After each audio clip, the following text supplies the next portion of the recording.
police can't stop it. One man will. His way. Watch out!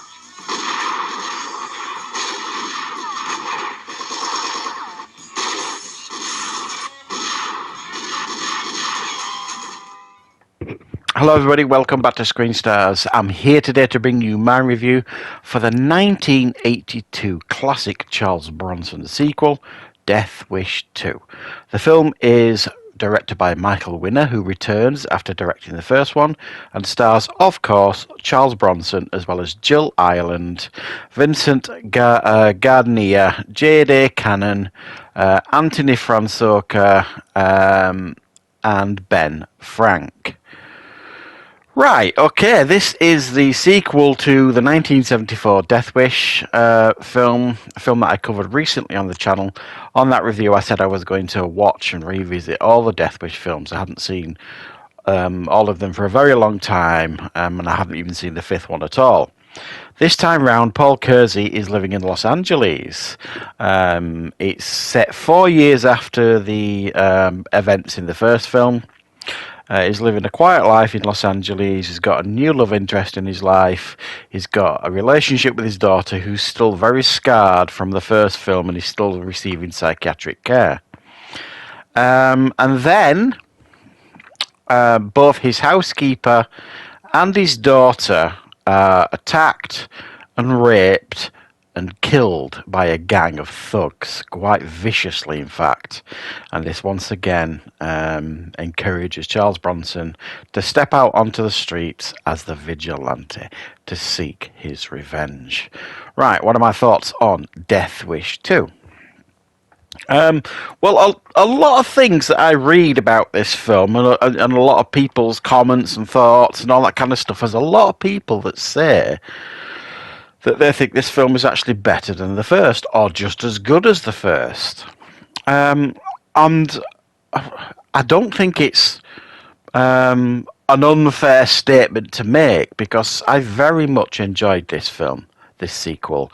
As I said, it's a long, long time since I've seen it, and I'll be honest, I couldn't remember a great deal about it either, if I'm honest.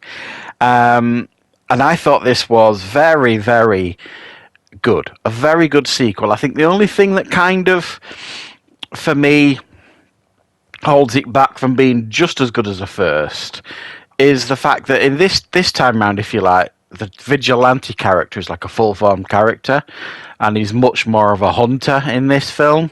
And he's, he knows his abilities, he knows what he's capable of, blah, blah, blah. Whereas in the first film, you saw that journey and that performance by Charles Bronson where he goes from almost like a meek, mild, conscientious objector, in fact, to becoming this killing machine and this man out for vengeance on the streets of New York. And this time round, the difference as well is he's actually targeting the gang members that murdered his housekeeper and his daughter. And it kind of stretches the believability factor a little bit, in the sense of, in the first one, in New York City, he never catches the killers. So that's not his intention. His intention, if you like, is to kind of just, take his wrath out on the criminals of New York. And the reality is, he never would have caught them. And this time round, he's actually hunting the killers down, because he saw them, so he knew what they looked like. But Los Angeles is a big place, and it's almost like there are scenes with him walking the streets and hanging around in, dodgy areas, and then he would spot them. In reality, the chances of him spotting them in a city like Los Angeles would be slim to none.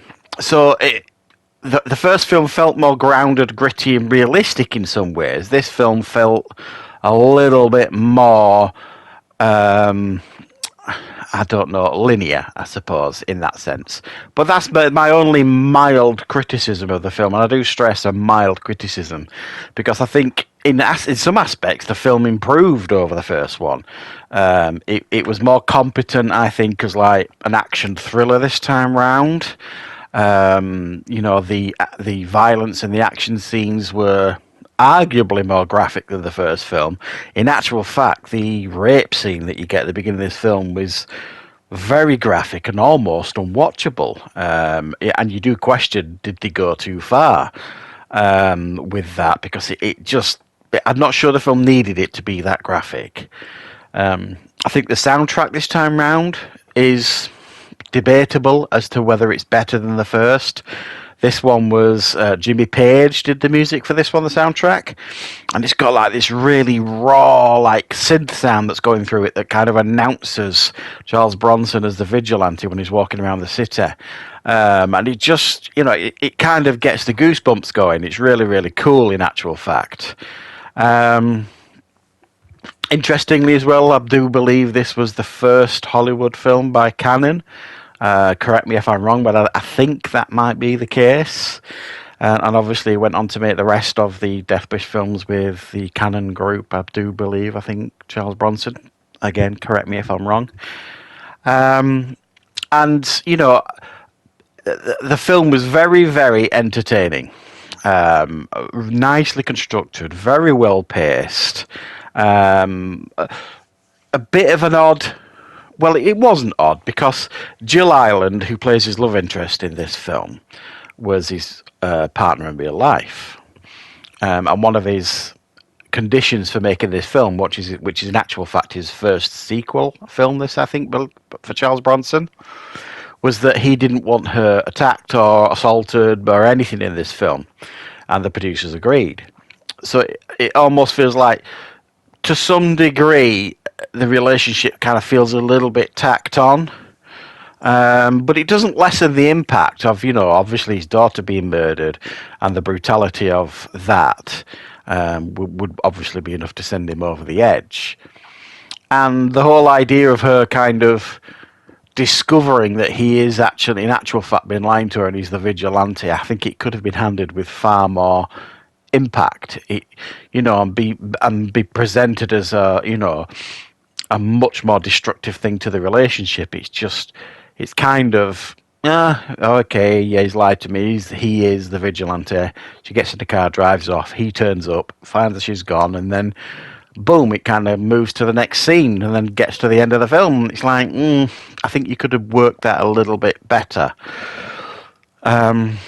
I love it. While I don't necessarily think the realism of him hunting down these particular gang members worked in a lot of ways, it also, in a lot of ways, was a good thing for the film, because you get to see him take his revenge and vengeance out of those that took so much from him in this film, and that's quite satisfying to watch, even if, as I said, it kind of bends the believability factor. So I do think this is definitely on par with the first one.